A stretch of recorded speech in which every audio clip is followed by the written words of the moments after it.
que é bastante desafiador para mim, né? É um tema que eu gosto muito. Ele pediu para que eu falasse de fé. Na hora que você fala, no caso para mim, às vezes quando alguém fala, Ana Paula fala de fé, aí dá a impressão que eu vou falar só, Deus vai chamar as coisas à existência, vai fazer as coisas que não existem existirem, vai abrir porta onde não tem porta, e todas essas coisas que a gente está acostumado a conversar. Mas não foi essa fé que nós vamos falar essa noite. Nós vamos falar, vamos lembrar qual é a direção e o alvo da nossa fé.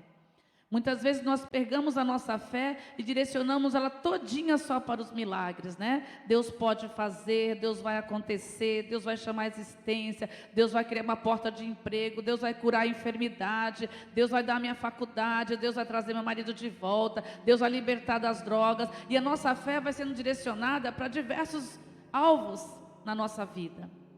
Mas essa noite nós queremos direcionar a nossa fé para o alvo principal, que está em Hebreus 11:6, que diz que é necessário que você, que se aproxima de Deus, creia que Ele existe. Então a nossa fé hoje será: você crê que o Senhor existe, você crê em Deus o suficiente. A nossa fé será totalmente direcionada para crer que o Senhor existe. Nós estaremos aqui sendo desafiados pelo Espírito Santo a ser lembrado todos os dias que Deus existe e que Ele vai voltar. Então a nossa fé de hoje será focada nisso. Mas nós vamos estar lendo através do livro de Daniel, capítulo 1, versículo 1. Esse livro foi um dos livros que mais me chamou a atenção quando eu tinha a idade de vocês. Quando eu era solteira, que eu era da Igreja Batista, lá na Presidente Wilson, nós íamos fazer um grupo para ir num show lá no Pacaembu, do SOS Vida. Então, vocês não vão saber o que é isso, claro. Mas era preparada pelo Renascer, a Renascer Praise. E nós tínhamos que nos reunir no galpão de uma igreja, que eu não conhecia ainda. Mas eu tinha a idade de vocês, os jovens aí. Então nós saímos da Batista e falamos: vamos todos para esse galpão que fica lá perto da fábrica de vidro. Eu era bem jovem. E nós nos juntamos aqui, eu olhei aquele galpão, eu falei: mas que é isso aqui? Que igreja que é essa aqui? Aí alguém disse: é uma igreja chamada Batista Peniel. Foi a primeira vez que Deus me apresentou a Peniel. Eu tinha essa faixa etária de 20 e poucos anos, por aí. E aí nós sentamos para esperar o ônibus com aquele grupo daquela igreja, e um jovem começou a contar a história sobre Daniel, e ninguém tinha me contado. A gente lia a Bíblia, mas eu nunca tinha prestado atenção na história de Daniel. E ele começou a falar, aí eu fui sentando mais perto, eu estava sentada numa madeira que tinha lá, e a gente foi sentando mais perto, até ouvir toda a história que ele estava contando. Ele era da Peniel naquela época, né, da Batista Peniel. E ele estava contando a história de Daniel, e eu perguntei: nossa, quem é esse Daniel? Quem é esse jovem? Né? Se ele conseguiu, eu também consigo. E foi a primeira vez que alguém contou para mim a história desse jovem. E nós vamos ler no capítulo 1, o porquê ele sempre marcou a minha vida, né? Diz assim: no terceiro ano do reinado de Joaquim, rei de Judá, veio Nabucodonosor, rei da Babilônia, e a Jerusalém sitiou. E o Senhor deu a Joaquim, rei de Judá, em suas mãos, como parte dos vasos da casa de Deus, que ele levou para a terra de Siná, para a casa do seu Deus. E ele trouxe os vasos para a casa do tesouro do Deus da Babilônia. O rei disse a Aspenaz, mestre dos seus eunucos, que trouxesse alguns dos filhos de Israel e da semente do rei e dos príncipes, jovens em que não se encontrasse defeito, porém bem favorecidos, habilidosos em toda sabedoria, instruídos no conhecimento e conhecedores da ciência, e tais que tivessem habilidade para estar no palácio do rei, e aqueles a quem poderiam ensinar as letras e as línguas dos caldeus. O rei determinou para eles uma previsão diária de alimento, de vinho, que era bebida, e seriam alimentados por 3 anos. Ora, entre esses estavam os filhos de Judá: Daniel, Ananias, Misael e Azarias, a quem o príncipe dos eunucos deu nomes, pois ele deu o nome de Daniel de Beltesazar, a Anania, Sadraque, a Misael, Mesaque, e Azarias, Abednego. Porém Daniel propôs em seu coração que não se contaminaria com a porção de alimento do rei, nem com o vinho que bebia. Então ele pediu ao príncipe dos eunucos que ele não se contaminasse. Ora, Deus havia trazido Daniel ao favor eterno do amor do príncipe dos eunucos. E o príncipe dos eunucos disse a Daniel: eu temo a meu senhor, o rei, que determinou que eu te alimentasse com a sua bebida. Pois por que deveria eu ver as suas faces piorarem mais do que a dos outros jovens? Então vos farei arriscar a minha cabeça diante do rei? Então disse Daniel a Melzar, a quem o príncipe dos eunucos havia estabelecido sobre Daniel, Ananias, Misael e Azarias: põe teus servos à prova, eu te suplico, por 10 dias, e que nos deem legumes para comer e água para beber. Então os nossos semblantes sejam contemplados diante de ti. Se o semblante dos jovens que comem a porção do alimento do rei, conforme tu vires, lidarás com teus servos.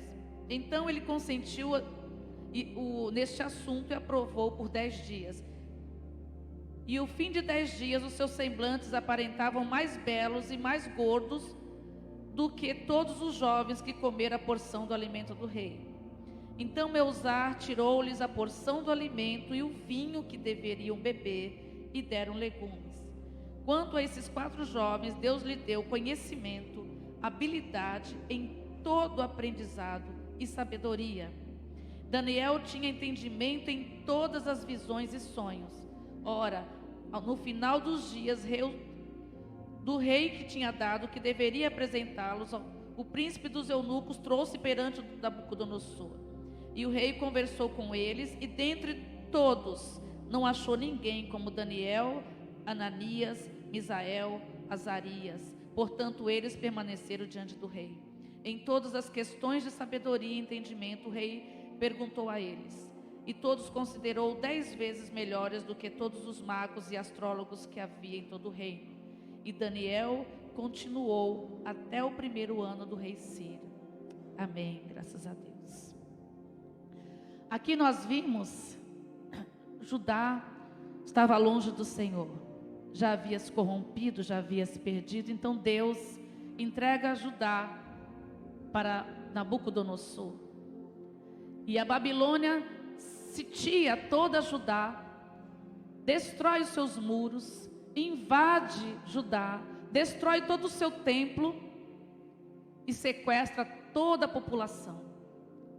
Mas eles foram espertos, porque eles não levaram nem velhos, não levaram pessoas doentes, nem mulheres que estivessem algum tipo de deficiência.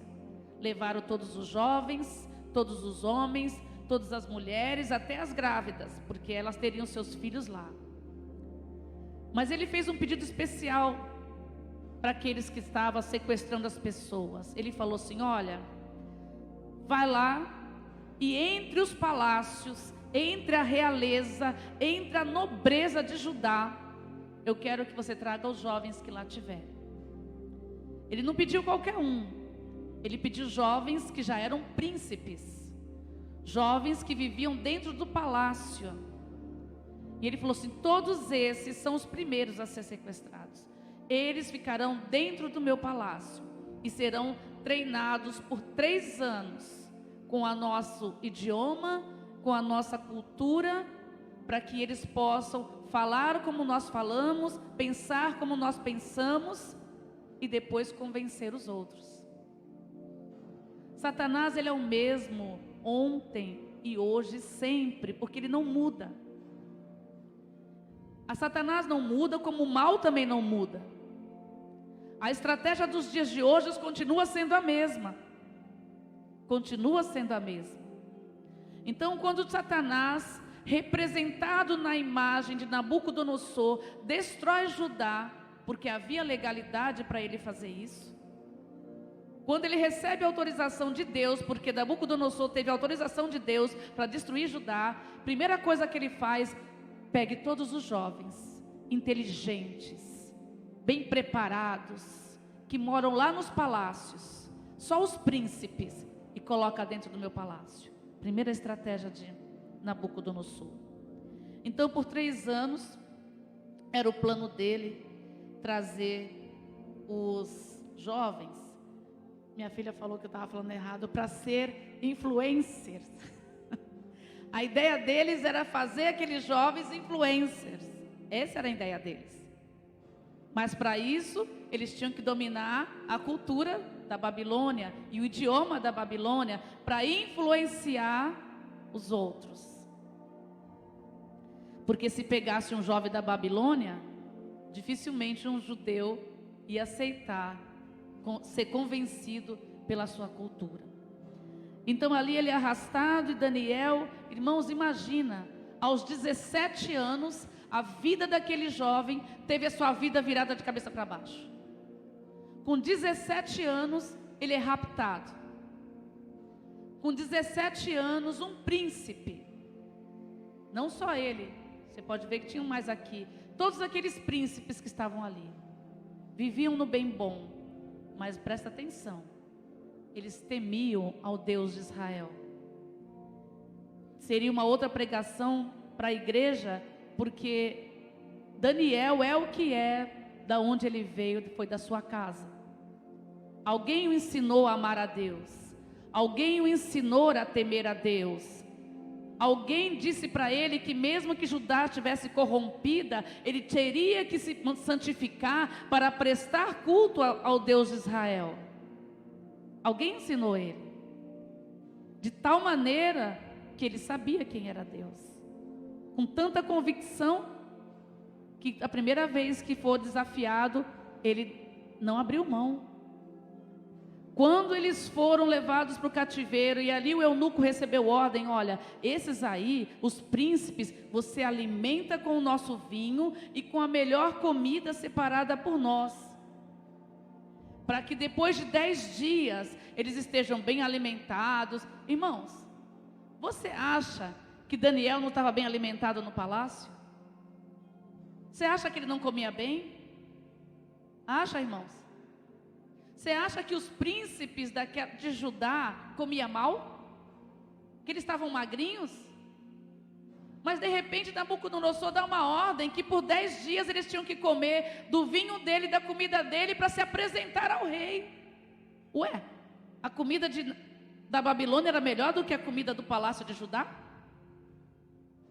Porventura a imagem deles era de pessoas que estavam morrendo de fome, maltratados? Era isso? Não.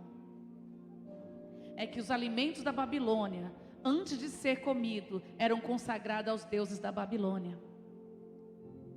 Então tinha um objetivo para que eles comessem a comida deles. Por 10 dias, aqueles jovens que vieram lá de Judá iriam se alimentar de comidas consagradas aos reis da Babilônia. E Daniel sabia ou não sabia? Sabia. Sabia que ele não deveria comer nenhum alimento consagrado a outro Deus. Aos 17 anos, longe da sua casa, quando Lucas começou a pregar ali, eu lembrei do que foi que Deus falou para mim lá em casa, né? Aos 18 anos, meu filho foi para longe de casa. Aos 18 anos, meu filho, te amo. Ele falou que está assistindo. Se tiver ao vivo, é para ele, para o Azaf. Também amo a minha filha que está aqui sentada, que é a Nicole, tá, irmãos? Tem que falar para os dois. Sabe como é que é? Amo a minha filha e amo o meu filho. Então, aos 18 anos, o Azaf foi para o Canadá. Não tinha família, não tinha ninguém, não tinha amigos, só um amigo dele. Aí eu fiquei pensando em Daniel. É arrancado da sua casa, levado para outro lugar, que não conhecia o idioma. Então Deus foi trazendo uma coisa assim dentro da minha cabeça. Aí o Lucas está conectado junto com o Michel, né? Ali tocou nesse assunto. Eu falei: Deus, então eu vou tocar nesse assunto, né? E eu fiquei pensando: nossa, cabeça a cabeça do Daniel, né? E ele faz aquele desafio. Só que, irmãos, Deus honrou até o posicionamento. Por ele se posicionar, de não aceitar aquelas comidas consagradas, Deus fez com que eles caíssem na graça do príncipe dos eunucos. Mesmo com medo do rei. Olha só, irmão, como é que pode? Como é que o príncipe dos eunucos vai ousar desobedecer Nabucodonosor? Mas Deus derramou graça no coração deles, porque Deus honrou o posicionamento de Daniel e dos seus amigos. Então Deus, ele vai lá e fala: tudo bem, por 10 dias, olha, é um desafio, nós não vamos comer desse vinho, nem dessa comida, então serve para nós aí em legumes mesmo sem graça, e por 10 dias nós vamos comer. Enfim, e foram desafiados, e quando foram apresentados diante do rei, aqui diz que entre todos os jovens, porque não eram poucos, todos, eles eram mais sábios, os mais inteligentes, os que tinham mais conhecimento e que responderam todas as perguntas que Nabucodonosor fez, se destacaram, sem precisar, logo no início, se entregar ao Senhor. Eu fico pensando, meu Deus, que fé desses jovens. Eles sabiam que o Deus que era o Deus de Israel era o Deus Todo-Poderoso. Eles não tinham medo, irmãos, eles eram ousados. Aquilo que o Lucas falou aqui, eles eram ousados. Eles não ficaram com... Irmão, imagina se a fé deles no Deus vivo dos seus pais fosse pequena. Primeira coisa que eles iam pensar, falei, bom, não vou me dar mal nesse lugar aqui não, eu morava no palácio, tu acha que eu vou me dar mal? Vou ter que me dar bem aqui com o pessoal daqui, para ficar no palácio de Nabucodonosor. Eu não quero perder privilégios, que é o seguinte, se eu não comer a comida deles, de repente eu vou perder privilégios. Ele vai deixar de eu morar num belo quarto, belos lençóis, belas comidas, belas roupas. Eu vou perder tudo isso. É capaz eles me jogar lá como escravo, lá onde está a mão de obra. Irmão, ele não poderia pensar isso? Ele poderia pensar em se dar bem, ou não querer contrariar ninguém para não perder benefícios. Mas eles foram ousados. Não tiveram medo de dizer, não vou comer, mas falaram com sabedoria. Deus foi dando direção para eles. Irmãos, até os dias de hoje, Satanás busca jovens inteligentes, como vocês aqui.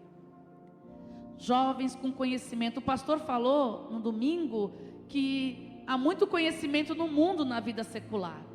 A gente pode estudar, fazer cursos online, pode ler livros, né? Hoje em dia, para vocês é mais fácil fazer cursos online, estudar online, né? Fazer vários cursos técnicos online, é mais fácil. Então você pode ser cheio do conhecimento. Irmão, aí fora está cheio de jovens com conhecimento, mas está cheio mesmo, muito. Eu vejo muito vídeo, tem muito. Mas irmãos, jovens cheios do conhecimento pode sim abrir algumas portas na vida deles pessoais, de emprego, claro que pode. Pode dar oportunidade de conviver em alguns lugares bons, claro que pode. Mas jovens cheios do conhecimento e cheios do conhecimento de Deus trazem o reino de Deus para a terra. O príncipe deste mundo, o rei deste reino da terra, procura jovens que possam influenciar o povo que está aí fora. Então ele vai lá nas universidades federais, vai lá na PUC, vai lá nos diretórios, nos grêmios, e procura os jovens. Nabucodonosor se manifesta como diretores de grêmios, como líderes educacionais dentro das escolas, das universidades, e traz eles com a sua força, traz eles para serem ensinados, capacitados, para mudar uma nação, para mudar um reino dele, para influenciar outros, para ir lá para a internet, montar um programa lá, abrir um programa no YouTube, no Instagram, fazer alguma coisa assim, e outros jovens seguirem eles. Satanás não mudou, ele é o mesmo. A força está nos jovens, ele não mudou. A estratégia deles, irmãos, é a mesma. O pecado que tem aqui hoje é o mesmo lá na fundação do mundo. É o mesmo. Mas graças a Deus que o nosso Deus também. Ele é o mesmo ontem, hoje e eternamente. Poderoso para desfazer as obras do diabo. Mas assim como Satanás está alistando os jovens lá fora, o Senhor está alistando vocês. O Senhor está chamando vocês. Com conhecimento natural que vocês têm na sua vida pessoal, e com o conhecimento de Deus que eles não têm. Porque quando vocês forem chamados, os príncipes, sabe, irmãos? Sabe onde o diabo está entrando? Sabe onde ele entrou? E já se assenta? É dentro da igreja. Nabucodonosor mandou ir lá no palácio buscar os jovens. Satanás manda seus influencer entrar aqui dentro da igreja, buscar os príncipes e as princesas que estão aqui. Você é um príncipe e você é uma princesa, porque você é filho do rei. Você está sentado num trono. Então ele não quer qualquer um, ele quer os jovens daqui falando o que fala lá. Ele quer sequestrar os jovens da igreja, quer fazer com que eles recebam a cultura do mundo, mas por serem da igreja, consigam influenciar os que estão na igreja também, com a cultura e com o idioma deste reino. Mas você não pertence a esse reino. Você terá que trazer a cultura do reino de Deus para essa terra. Você, jovem, com o conhecimento de Deus e com a ousadia de Deus, trará o reino de Deus e a sua cultura para essa terra. Aquilo que Nabucodonosor queria que os jovens fizessem, você vai fazer para o reino de Deus. Você vai ensinar o dialeto para esse reino. Você vai ensinar a cultura de Deus para este reino, para o príncipe desse século. Você vai ensinar essa cultura. É você que não se corromper, que não for enganado pelas mentiras do diabo. Irmãos, eu vejo cada vídeo assim, dos homossexuais falando do amor de Deus, e tem horas que eu falo assim, meu Deus, né? Glória a Deus por isso, que eles reconhecem que a igreja do Senhor fala de Deus. Mas, irmão, é um espírito de encantamento. Por muito pouco você está concordando com aquela postura. Você não está ali para odiá-lo, pelo contrário.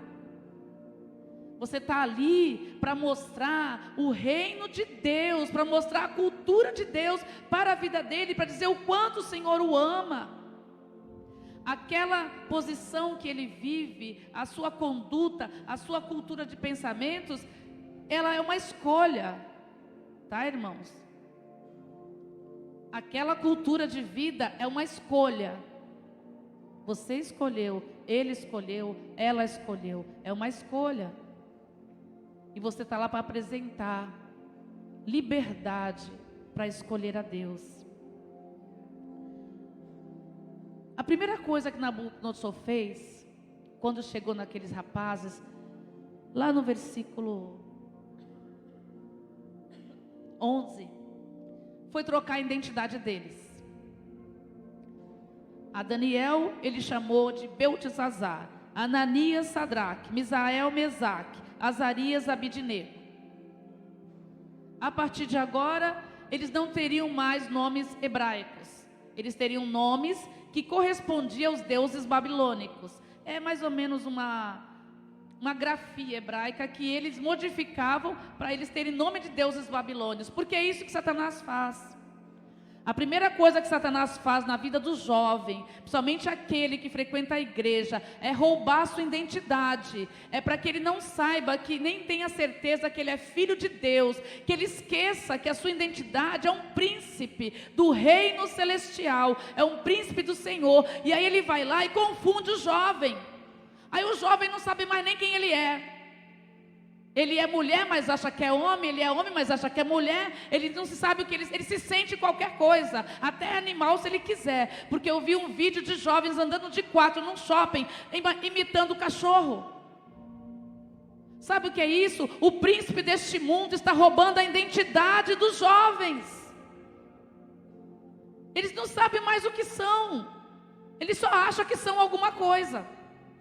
Eu estou sentindo hoje que eu sou um macaco. Não, estou sentindo hoje que eu sou uma mulher, mas tudo bem, eu nasci homem, mas hoje eu estou me sentindo mulher. Não, eu nasci mulher, mas hoje eu estou me sentindo homem. Não está aqui, eu pareço com um cachorro. Hoje eu me sinto cachorro. A mulher colocou coleira no pescoço e fez andar no shopping como um cachorro. Irmão, ninguém mais sabe quem é, porque não tem mais identidade. Foi roubada por Satanás, mas só rouba a identidade daquele que não tem certeza de quem é Deus. Quando você tem fé de que Ele existe, Deus existe, a sua palavra é verdadeira, Ele voltará. Aquele que tem fé na sua palavra e neste Deus, que se aproxima dele com fé, não vai ser confundido, irmão. Não é qualquer conversinha fiada que vai fazer com que você se sinta outra coisa. Eu sou a filha de Deus, uma princesa, mas hoje eu sou qualquer uma, sou as cachorras. Não é assim, irmão? Eu vejo lá os vídeos. Hoje eu sou a cachorra. Você não é mais nada. O homem perdendo a identidade de masculinidade. Estava falando outro dia, ontem com uma irmã. O homem querendo fazer bastante as coisas das mulheres, porque as mulheres agora não querem mais fazer as suas tarefas, porque elas são feministas, né? Elas não querem mais ser princesas. Para que ser princesa? Princesa é um conto de fada, mentiroso. Realmente, irmão, conto de fada não existe, porque a vida é difícil. Eu já ouvi meu marido falando para o meu filho, a vida é difícil, viu, Azaf? A vida é difícil. Tribulação e aflição todo mundo vai ter, mas princesa você é. Príncipe você é. Você não é qualquer coisa não. É princesa, irmão. Princesa não anda de qualquer jeito. Princesa não fala de qualquer jeito. Princesa não se veste de qualquer jeito. Ela é realeza. Príncipe também. Os homens querem andar de qualquer jeito. A gente estava brincando na escola dominical, né? Tem princesa aceitando sapo. Entendeu? Não tem coroa, é sapo. Só tem coroa aquele que aceitou o Senhor Jesus como Senhor e Salvador. Aí tem menina aceitando sapo, sem coroa, porque está desesperada. E tem menino aceitando sapa também. Se é assim que fala, né? Para não falar de outro jeito. Tem menina aceitando lá a mulher do sapo. Entendeu? O menino está lá, vem qualquer menina, porque no mundo, na cultura do mundo, a melhor menina é aquela mais sensual. A mais sensual é a melhor. Se ele conseguir a mais sensual, a mais bonitona, a mais não sei o quê. Irmão, essa é cultura. É cultura de Deus? É cultura da Babilônia. Aí ele aceita lá a fêmea do sapo, sem coroa. Só que ele tem uma coroa. Ele é um príncipe. Ele está sentado num trono. Você não pertence a esse reino, você não pertence a esse mundo, você pertence ao reino de Deus. Não esqueça que é uma cadeira, você está num trono. Aí você vai lá e pega a sapa, sem coroa nem nada, com as sensualidades e com as manias e costumes do mundo. Depois que Daniel venceu o desafio, de não comer os seus alimentos consagrados a Satanás, eles ganharam lugar de destaque. Ficaram no palácio lá, não viveram de qualquer maneira, mesmo entre os príncipes eles tinham lugar de destaque. Tanto destaque, irmão, depois de 3 anos, Daniel fica na capital da Babilônia, no império da Babilônia, e ali ele é colocado como governador de várias províncias, irmão, um jovem, tinha 17, com 3 anos tinha 20, se passou mais um talvez, não tem aqui a cronologia, como jovem, ele foi colocado como governador de várias províncias, pequenas cidades. Então Daniel pede para Nabucodonosor para ficar na capital, certo? E ele fica lá. Só que Nabucodonosor vai para uma cidade que tem um nome, que eu quero até procurar o nome aqui, que eu não lembro do nome da cidade, aonde ele constrói uma estátua de ouro. Só que os amigos dele, Sadraque, Mesaque, Abednego, não estavam na capital. Por isso que Daniel não aparece lá na frente. Os amigos dele estavam nessa cidade. E Daniel estava na capital. Mas Nabucodonosor constrói uma estátua lá nessa cidade, nessa província, onde estavam os 3 amigos deles, que também governavam uma província. Eles governavam pequenas províncias. Daniel governava todas as províncias. E ficou lá. Eu vou procurar aqui o nome que eu marquei, mas eu não lembrava do nome de onde eles estavam. Ah, lembrei, está aqui, achei. A cidade onde ele estava era Campo de Dura. Era onde foi levantada a estátua de Nabucodonosor, de ouro. Então ali vocês conhecem a história, sabe que no capítulo 3, lá no versículo 26 e 25, todo aquele que ouvisse a trombeta e vários outros instrumentos, quando fossem tocados, deveriam se prostrar diante da imagem e da estátua de Nabucodonosor. Acontece que esses 3 jovens que estavam aqui, o Misael, o Ananias e o Azarias, não se dobraram. Daniel não estava. Estavam só os 3. Eles não se dobraram. A convicção de que aquele Deus que eles serviam, do Deus que os pais deles haviam ensinado, do Deus de Israel, de que ele existia, o temor era tão grande que não importa se eles fossem jogados na fornalha, eles não se dobrariam, eles não se renderiam. Mais uma vez, eles não ficaram preocupados em perder privilégios, porque eles eram chefes de províncias. Eles não se preocuparam, irmãos, em perder privilégio. Mas o jovem de hoje, dentro das escolas, das universidades, na sociedade, aqui fora no mundo, fica muito preocupado em perder privilégios, se não se misturar com a cultura deles. Fica preocupado em não ser aceito pelos colegas, fica preocupado em ser rejeitado nos colegas da faculdade, fica preocupado em ser zombado no trabalho, fica preocupado em ser tirado sarro na família, na vizinhança, fica muito preocupado consigo mesmo, porque não confiam em Deus. Se confiassem neste Deus e os conhecessem, não teriam medo, seriam cheios dessa ousadia.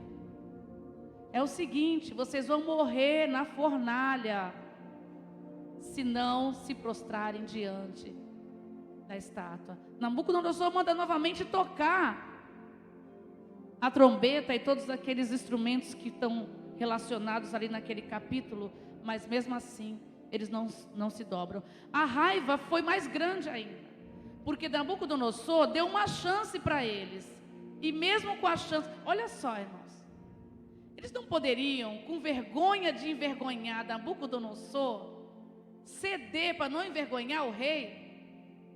Não, irmãos, a preocupação deles era com o outro rei, era com aquele rei, o Altíssimo, o Criador dos céus e da terra, de tudo que há nele, o Deus sobre todos os deuses. Então não tinha problema se o rei, se o governador, se o prefeito, se o presidente, se o chefe do teu trabalho quiser com que você se renda e adore outros deuses. Ah, mas aqui não tem mais estátua. Ah, tem.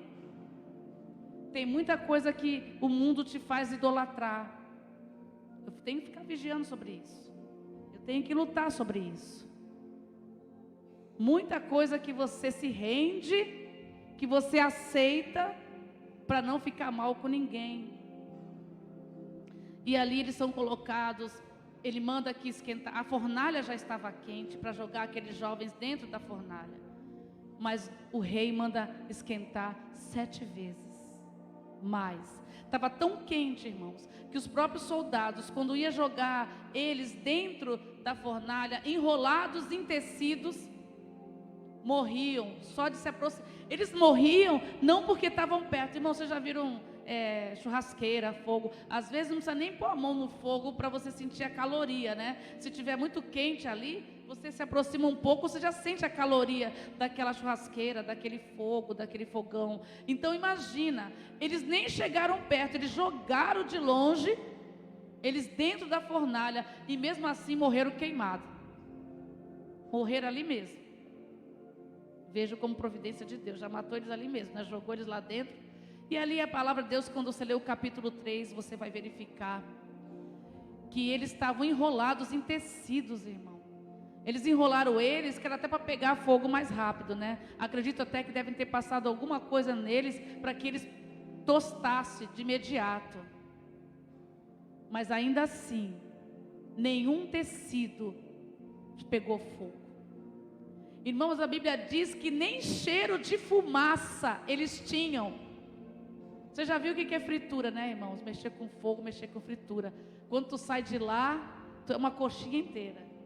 Tu fritou alguma coisa lá, fritou uma batatinha, saiu de lá, já era. Você está pura batatinha, pura coxinha, porque o cheiro impregna. E a fumaça, quando pega fogo, queima a panela, que sobe aquela fumaça dentro de casa, você abre tudo quanto é janela, o fogo vai saindo, mas ele já entrou por todos os compartimentos da casa, já era. Irmãos, eles não tinham cheiro de queimado. Aí Nabucodonosor levanta, e no capítulo, eu acho que no capítulo 4, queria que os irmãos abrissem aqui no capítulo 4, lá no versículo 1 até o 3. Quando Nabucodonosor levanta e olha eles andando, aí os soldados, ele diz: mas nós não jogamos 3, como é que estamos vendo o 4? Ele fala: meu Deus, nós jogamos 3 jovens, mas tem um 4º homem com eles, e eles estão andando sobre o fogo. Quando você confia no Senhor e não se rende, o mar não te submerge você. O fogo não te consome. O único fogo que tem que te consumir é o fogo do Senhor. Então ele diz que ele não te consome, ele não te destrói. Quando você é ousado e confia no teu Deus, ele está contigo, ele te guarda, ele te protege, ele te deixa em lugares de destaque, porque o que ele quer nesses últimos tempos, já tem, ó lá, jovens no Senado, Deus coloca no destaque, em lugares altos, que é para influenciar este mundo. Quer bons lugares nessa nação? Jovens, príncipes e princesas da realeza. Confia no Senhor, busca Ele. Ele vai te colocar em lugares altos. Ele vai te colocar em lugares para fazer a diferença.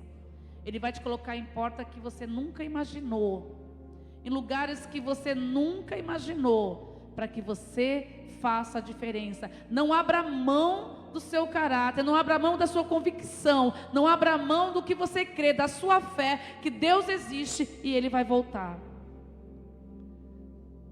Estou quase terminando aqui com os irmãos. E aqui no versículo 4 ele diz assim: o rei Nabucodonosor, para todo o povo, nações e línguas que habitam em toda a terra, paz seja multiplicada. O rei está falando com o povo, né? Eu achei por bem mostrar os sinais e maravilhas que o Altíssimo Deus tem feito para comigo. Quão grandes são os seus sinais, quão poderosas são as suas maravilhas. O reino é um reino eterno e seu domínio é de geração em geração. Irmãos, é Nabucodonosor. quando ele viu que o Deus de Israel, o Deus daqueles 3 jovens, era tão poderoso que os livrou da fornalha, ele falou para todo o povo: é o seguinte, ninguém mais vai zombar do Deus desses jovens. Ninguém mais vai perseguir eles por causa do Deus deles. E eles não são mais obrigados a se dobrar para mim. Porque esse Deus é um Deus de maravilhas, tão poderoso que os meus deuses não são capazes. Não chegam nem perto dos deuses desses jovens. Depois você vai ver lá na frente, no livro de Daniel, quantas coisas Daniel passou nesse lugar. Então, irmãos, o que Deus espera de você hoje, espera dos jovens de hoje da Batista Peniel, é um alistamento para o reino de Deus, para que você traga o reino de Deus nessa terra. São jovens que não duvidem de Deus, que não duvidem que Ele existe, não duvidem que eles estão acima de todos os deuses. Em 2 Timóteo diz que as pessoas vão ficar tão loucas quando ouvirem o Evangelho, que os seus ouvidos vão coçar, eles vão gritar. Eu vi um vídeo de um jovem pregando o Evangelho sozinho. Ele colocou um microfone, irmão, toda hora eu fico presa nesse negócio aqui. Ele colocou um microfone e ficou na frente de um espaço, de uma praça, eu acho que não era aqui no Brasil, e ele começou a pregar. Passou uma menina de 10 anos, estava cheio de gente, ela olhou para ele assim, ela começou a gritar, ela tampava os ouvidos assim, falava: cala a boca, para de falar isso, porque os ouvidos dela gritavam. Uma menina de 10 anos, que já estava cheia da cultura deste século. Eu não sei qual lar que ela vinha, porque ela não estava mal vestida não, irmãos, mas eu sei que lá na casa dela, deveriam dizer que esse Deus daquele jovem não era bom. Ela queria que ele calasse a boca. Ela começou a gritar, e o jovem ficou ali, ó, pleno, pregando e falando, pregando, e ela desescabelada, ela punha a mão nos ouvidos. Irmãos, começa pelos pequenos, pelos mais novos, não é pelos velhos não. Ou você acha que naquela parada gay que teve lá, onde dizia que crianças são trans, aquelas crianças que estavam ali foram doutrinadas por quem, irmãos? Pelos adultos, pela televisão, e os seus pais concordaram com aquilo, e elas estão crescendo com aquela cultura. Quem vai dizer para eles que aquilo é uma mentira? Crianças que não sabem nem quem elas são, elas não sabem se são homens, se são mulher, se são as duas coisas junto. Crianças sem identidade. Crianças, irmãos, sabe por que o diabo quer tanto a criança? Porque delas pertence o reino de Deus. O reino de Deus já é delas. Por isso ele baba com tanto ódio para atingir as crianças, porque automaticamente o reino de Deus é delas. Mas Satanás vai lá, olha, no infantil. A doutrina começa no infantil. Eu vi um vídeo onde uma professora sentava num banquinho com crianças de 3, 4 anos e pegava uma revistinha mostrando 3 tipos de sexo, gêneros. Eles tinham 3, 4 anos. O reino de Deus pertence a eles, e o diabo está roubando o reino de Deus das crianças. Depois ele vai para os adolescentes, depois ele vai para os jovens, e aí está a força. Mas vocês são a grande comissão de jovens, selecionadas por Deus na Batista Peniel. Irmão, vocês têm a célula de jovens. Temos aqui a nossa ferramenta do nosso ministério, para os jovens ganhar esse Vicente de Carvalho, porque o líder daqui da célula, ele tem um objetivo, o foco dele é Vicente de Carvalho e Guarujá. Por isso ele está levantando as células e vocês para ganhar Vicente de Carvalho e Guarujá. É aqui que as células vão se multiplicar, é aqui que essa cidade será ganha para Jesus. É aqui o foco do coordenador de célula, é aqui onde os olhos do coordenador de célula estão dia e noite, em Vicente de Carvalho. É aqui os olhos, aqui, é na cidade, aqui, ó, em Vicente de Carvalho, é no Guarujá que nós temos que gastar nossa energia. É aqui, estamos perdendo tempo pensando no quê? Em outras coisas. Estamos aqui com o papo furado, pensando em besteira, focado no nosso eu, olhando para onde não deve olhar. Olhe para Vicente de Carvalho, é aqui que as células vão crescer. É aqui que as células vão multiplicar. É essa cidade que nós vamos ganhar para o Senhor Jesus. E esses jovens aqui, ó, serão usados por Deus para trazer o reino de Deus em Vicente de Carvalho, para trazer o reino de Deus no Guarujá. É aqui que nós vamos ganhar. E vocês jovens estão aonde? Estão nas células? Estão lá ganhando para Jesus? Abram no livro de Atos capítulo 1, versículo 9 até o 11, em Apocalipse 1, 7, irmãos. Irmão, aqui está colocando? Tá, né? Tendo dito isso, foi elevado às alturas, enquanto eles olhavam, e uma nuvem o encobriu na vista deles. E eles ficaram com os olhos fixos no céu, e enquanto ele subia, de repente surgiram diante deles 2 homens vestidos de branco, que lhes disseram: Galileus, por que vocês estão olhando para o céu? Esse mesmo Jesus, que dentre vocês foi levado aos céus, voltará na mesma nuvem como vocês viram subir. Você precisa de fé para acreditar nisso. Você acredita que Deus existe? Então você acredita que Ele voltará? É essa fé que vocês, Daniel, Ananias, Azarias, Misael, destes tempos, precisa acreditar. Só que os jovens não acreditam mais que Jesus vai voltar. Eles falam de brincadeira. Jesus vai voltar, vai voltar quando? Eu não sei. Um dia, talvez. Já falam desde a época da minha avó que Jesus ia voltar. Vou colocar uma passagem aqui, irmãos, em 2 Pedro, capítulo 3, versículo 2 ao 4. Aí já está? Aqui. É do 3, do 2 até o 4, diz assim: das palavras proferidas no passado pelos santos profetas e dos mandamentos de nosso Senhor, o Salvador, que os apóstolos ensinaram a vocês, antes de tudo, sabiam que nos últimos dias surgirão escarnecedores, zombando e seguindo suas próprias paixões. Eles dirão: o que houve com a promessa da vinda? Desde que os antepassados morreram, tudo continua do mesmo jeito, desde o princípio da criação. Você não ouve isso, não? Lá na sua escola? Desde a época da minha bisavó que vocês falam que Jesus vai voltar. Mas eles deliberadamente se esqueceram de que há muito tempo que a palavra de Deus existe. Céus e terra estão formados, está formada da água e pela água. E pela água o mundo daquele tempo foi submergido e destruído. Pode parar aí, irmãos, que eu li outra parte.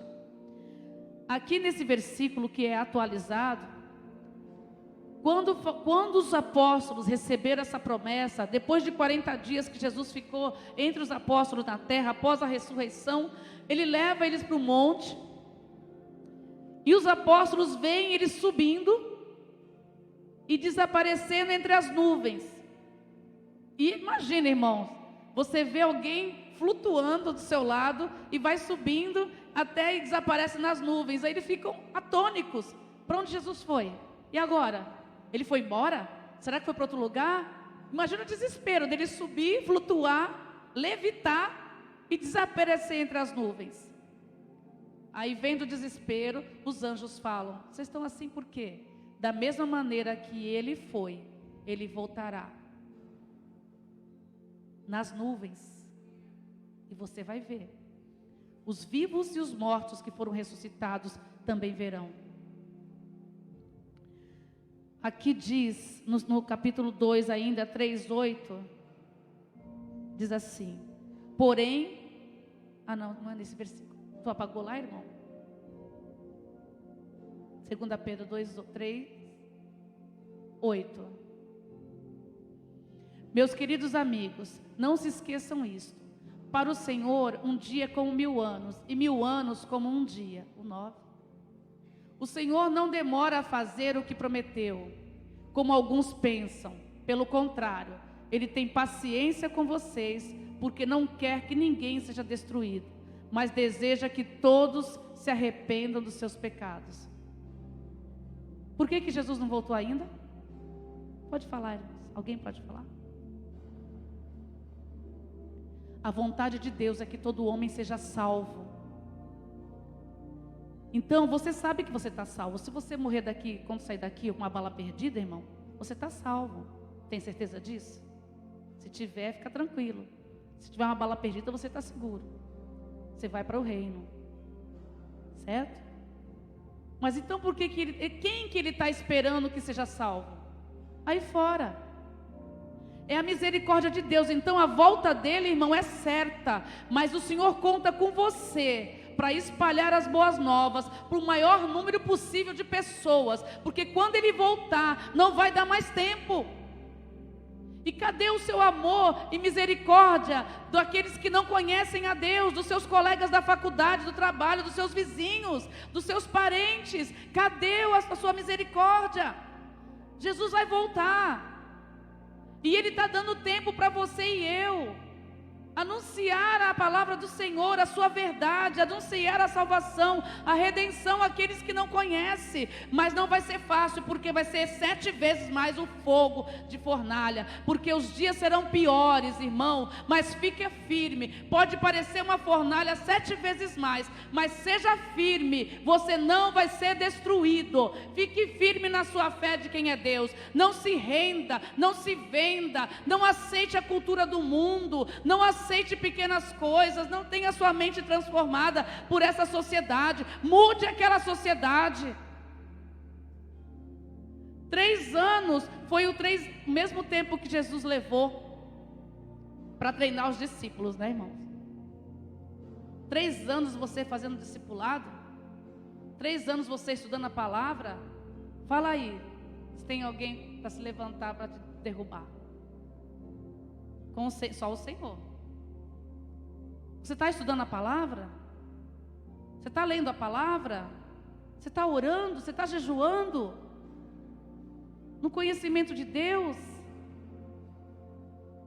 O diabo é tão sujo que ele queria 3 anos para preparar a cabeça dos jovens. 3 anos ele queria. 3 anos ele sabia que ia fazer a cabeça daqueles jovens. Quantos anos você está na igreja? Já está cheio do conhecimento de Deus? Se tem pouquinho tempo, está na caminhada, pode ir indo nessa pegada aí, continua crescendo. No livro de Apocalipse, para nós encerrarmos, 1:7, confirma o livro de Atos, que diz assim: olhem, Ele vem com as nuvens, todos os verão, até mesmo os que atravessam com a lança. Todos os povos do mundo chorarão por causa dele. Certamente será assim. Amém. Põe o 8, por gentileza. Eu sou o Alfa e o Ômega, diz o Senhor Deus, e o Todo-Poderoso, que é o que era e o que há de vir. A Bíblia fala que todo olho verá a sua vinda. Irmão, você precisa de sinais? A Bíblia fala que quando houverem os sinais, está perto dele vir. Fenômenos naturais, todo tipo de aberração que você já viu. Viu o terremoto lá na Turquia? Outros estão acontecendo, outros vão acontecer. Viu lá o incêndio no Canadá? Um incêndio fora surreal, que chegou até nos Estados Unidos. A fumaça consumiu todo o outro país, que há anos não acontecia um incêndio como aquele. São fenômenos naturais. Todos os sinais que estão relatados na Bíblia já estão ocorrendo. Não quer dizer que é o fim, e quer dizer que está próximo. A Bíblia fala, não é o fim, está próximo. Então que nessa noite, irmão, você guarde isso no coração. que a sua fé... Vamos ficar de pé para orar. Olha, os coordenadores de célula estão ali, irmãos. Aqueles jovens que não estão na célula, vá para a célula. A Tabata e o Rafael têm uma cidade para ganhar com vocês. Tem Vicente de Carvalho e Guarujá para ganhar com vocês. Os líderes dos jovens aqui, a Simone e o Renan, têm uma grande responsabilidade no reino de conduzir esses exércitos aqui com santidade. Deus tem usado eles de maneira tremenda. Eu sempre agradeço a Deus pela vida deles. Sempre agradeço a Deus por Deus ter levantado eles. Permaneçam em unidade. Permaneçam em santidade. Deus levantou esse casal para conduzir vocês como um grande exército, marchando em Vicente de Carvalho, no Guarujá, para ganhar essa cidade para o Senhor Jesus. Vocês estão pensando em tantas coisas.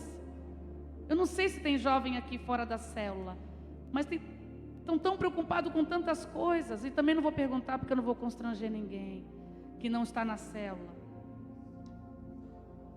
Mas vá para uma célula, vá para uma classe de líderes, vai ser treinado para ser líder de célula. Convida os seus colegas para a igreja, jejua por eles. Prega o evangelho no recreio, prega o evangelho na rua, prega o evangelho. Tem também um jovem que eu via, que ele andava à noite assim em Santos, mas ele não entrava nas boates lá. E os caras convidavam ele para entrar na boate, uma coisa assim, onde o pessoal estava. E eles perguntavam se eles queriam uma alegria momentânea ou uma duradoura.